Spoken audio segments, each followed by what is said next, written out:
Shemika. Bible Games. Tanong 1. Sino ang nagdala kay Pablo sa Antioch upang tumulong sa ministeryo? A. Pedro. B.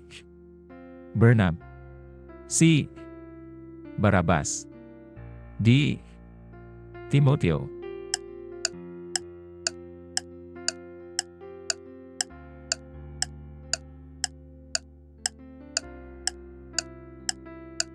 Ang sagot ay B. Bernab. Mga Gawa 11 oras 25 minuto negatibo 26. Pagkatapos ay pumunta si Bernab sa Tarso upang hanapin si Saulo, at nang makita niya ito, dinala niya ito sa Antioch. Kaya sa isang buong taon si Bernab at si Saulo ay nagtipon sa iglesia at nagturo sa maraming tao. Ang mga alagad ay tinawag na Kristiyano sa unang pagkakataon sa Antioch. Tanong 2. Ano ang unang ginawa ng Diyos bilang tugon sa kasalanan ni David kay Bathsheba? A. Sinaktan niya ang sanggol. B. Sinugo niya sinatang ang propeta upang kausapin siya. C. Tinalikuran niya si David. D. Inalis niya ang kanyang banal na espiritu mula kay David.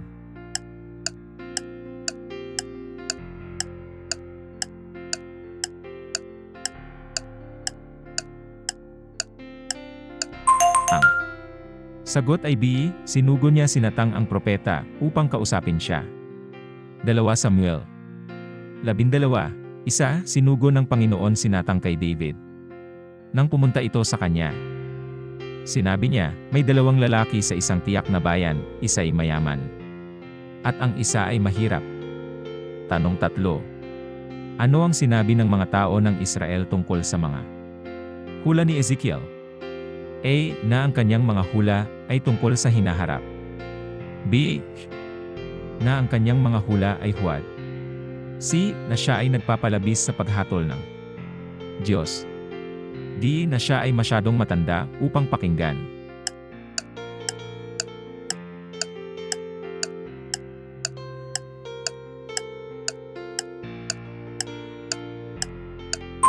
Ang sagot ay A. Na ang kanyang mga hula ay tungkol sa hinaharap. Ezekiel 12 oras 27 minuto. Anak ng tao. Ang mga Israelita ay nagsasabi, ang paningin na nakikita niya ay para sa maraming taon mula ngayon, at siya ay nanghuhula tungkol sa malayong hinaharap. Tanong 4. Ano ang unang pagsalungat ni Jeremia sa pagsasalita ng mga salita ng Diyos? A. Pakiramdam niya ay masyado siyang matanda. B. Sinabi niya na siya ay napakakaunti. C. Sinabi niya na siya ay may suliranin sa pagsasalita. D. Pakiramdam niya ay masyado siyang bata, isang bata lamang.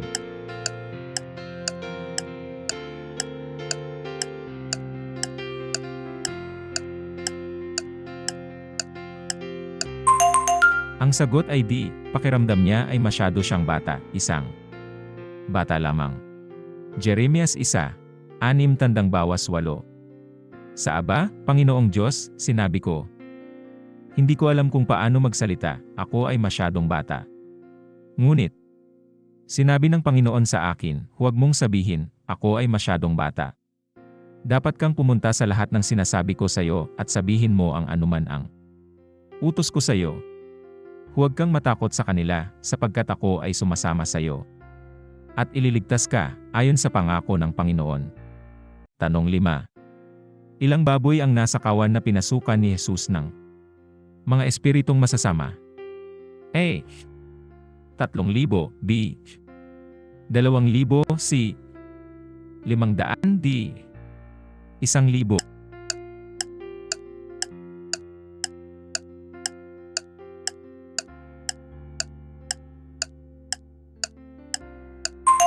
Sagot ay B. 2,000. Marcos 5 oras 13 minuto. Binigyan niya sila ng pahintulot, at ang mga impurong espiritu ay lumabas at pumasok sa mga baboy. Ang kawan, mga 2,000 bilang, ay nagmadali sa mababang gilid ng lawa at nalunod. Tanong 6.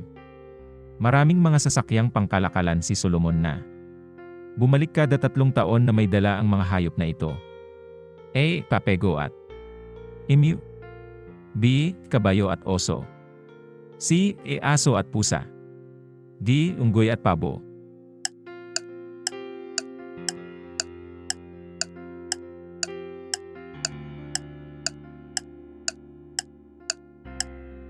Ang sagot ay D. Unggoy at pabo.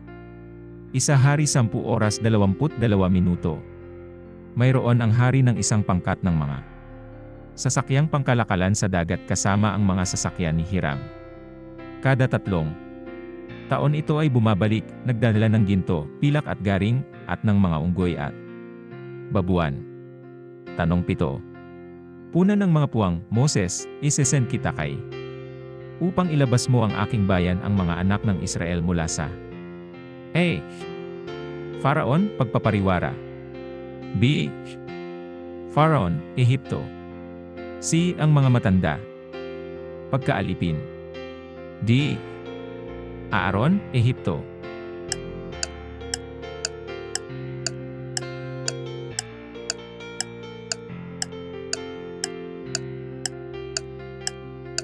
Ang sagot ay B. Faraon, Ehipto. Eksodo 3 oras 10 minuto. Kaya ngayon, pumunta ka. Ipinadadala kita sa Faraon upang ilabas ang aking bayan, ang mga Israelita, mula sa Ehipto. Tanong 8. Ano ang panghuling aklat sa Lumang Tipan? A. Mika. B. Hadyo. C. Amos. D. Malachi.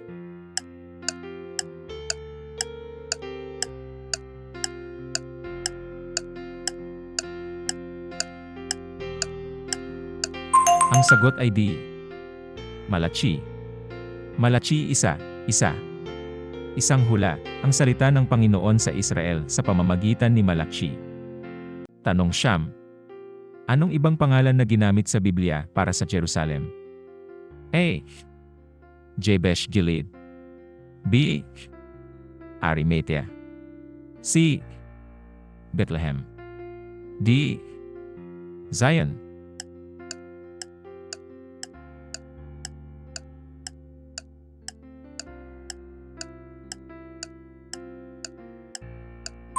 Ang sagot ay D.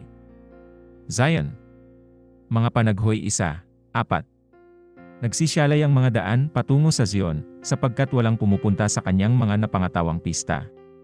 Lahat ng kanyang mga pintuang bayan ay nanggugulo, ang kanyang mga saserdote ay nangangalulwa, ang kanyang mga dalagang babae ay nagdadalamhati. Tanong 1-0.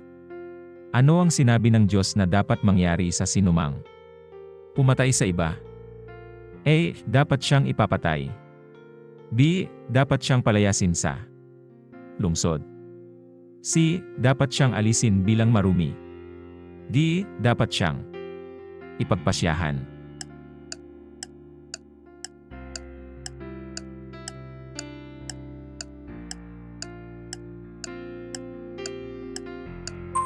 Ang sagot ay A. Dapat siyang ipapatay. Eksodo 21:12. Ang sinumang sumaktan sa isang tao ng fatal na suntok ay dapat ipapatay. Tanong 11. Anong espesyal na kaloob ng pangunawa ang ibinigay ng Diyos kay Daniel habang siya ay nasa pagkabihag? A. Maunawaan niya ang mga pangitain at mga panaginip. B. Maaring aliwin ang hari. C. Maari siyang magpatugtog ng anumang instrumento at kumanta. D. Maari siyang magsulat sa maraming wika.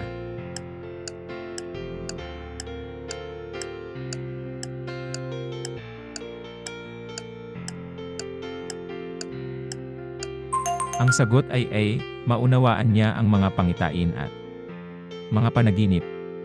Daniel 1 oras 17 minuto. Sa 4 na batang ito, binigyan sila ng Diyos ng kaalaman at pangunawa ng lahat ng uri ng literatura at pag-aaral. At si Daniel ay maunawaan ang mga pangitain at mga panaginip ng lahat ng uri. Tanong 12. Alin sa mga ito ang pangalan ng isang Diyos na Sinasamba noong sinaunang panahon ng lumang tipan at kinapupuotan ng Diyos.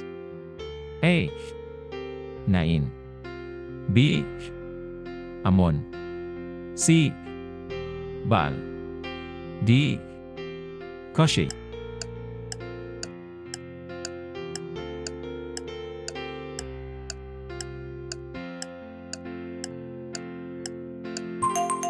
Ang sagot ay C.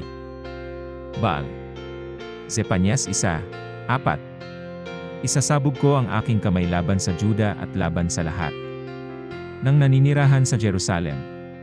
Gugunawin ko ang bawat tira ng pagsamba sa Baal sa puk na ito, pati na ang mga pangalan ng mga mag-aalay sa mga idolo. Tanong 13. Sino ang nagsasalita sa sumusunod na taludtod?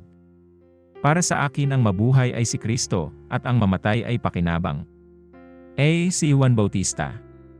B. Si Esteban. C. Si Pedro. D. Si Pablo.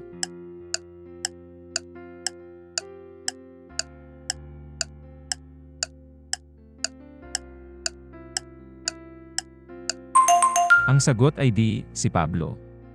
Mga taga-Filipos 1:21. Para sa akin, ang mabuhay ay si Kristo at ang mamatay ay pakinabang. Tanong 14 na. Ayon sa Hebreo, paano nagsalita ang Diyos sa mga tao? Noong unang panahon? A. Sa pamamagitan ng mga propeta. B. Sa pamamagitan ni Kristo. C. Sa pamamagitan ng Biblia. D. Sa pamamagitan ng Iglesia.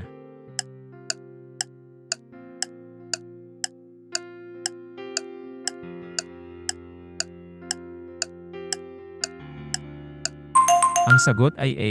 Sa pamamagitan ng mga propeta. Hebreo 1:1. Noong unang panahon, ang Diyos ay nagsalita sa ating mga ninuno sa pamamagitan ng mga propeta sa maraming pagkakataon at sa iba't ibang paraan. Tanong 15. Gaano katagal pagkatapos ng tipan ni Abraham sa Diyos nakuha ng mga Israelita ang batas? A. 430 araw. B. 430 linggo. C. 430 buwan. D. 430 taon.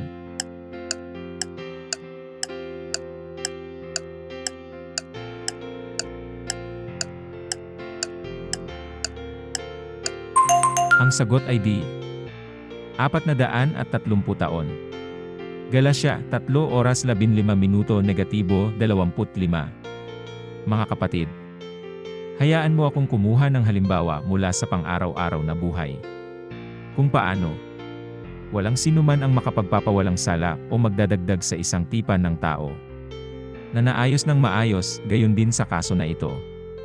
Ang mga pangako ay nangusap kay Abraham at sa kanyang binhi.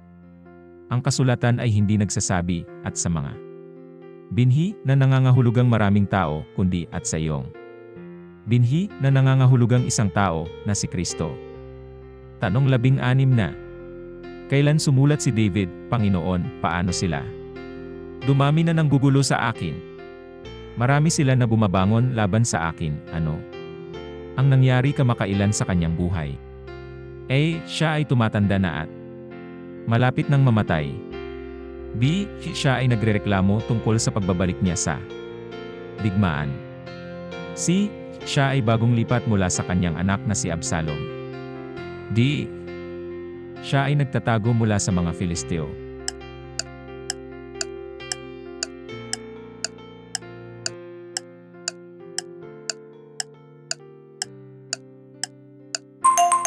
Ang sagot ay C. Siya ay bagong lipat mula sa kanyang anak na si Absalom.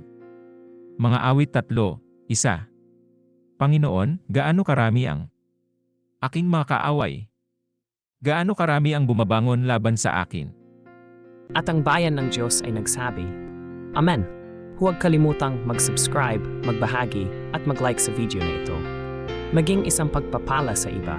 Bawat like at pag-share ay tumutulong sa atin na ikalat ang Ebanghelyo. Mangyaring mag-iwan din ng komento sa ibaba. Pagkatapos, bisitahin ang aming channel page. Mayroon kaming higit pang mga video upang pagpalain kayo. Mga Bibliang quiz at laro, mga pelikula, mga dokumentaryo, mga himala at mga patotoo. Isang araw-araw na plano ng pagbasa sa Biblia. Mga dasal, mga aral, mga video para sa mga Kristiyanong bata, musika, at marami pang iba. Pagpalain ka ng Diyos.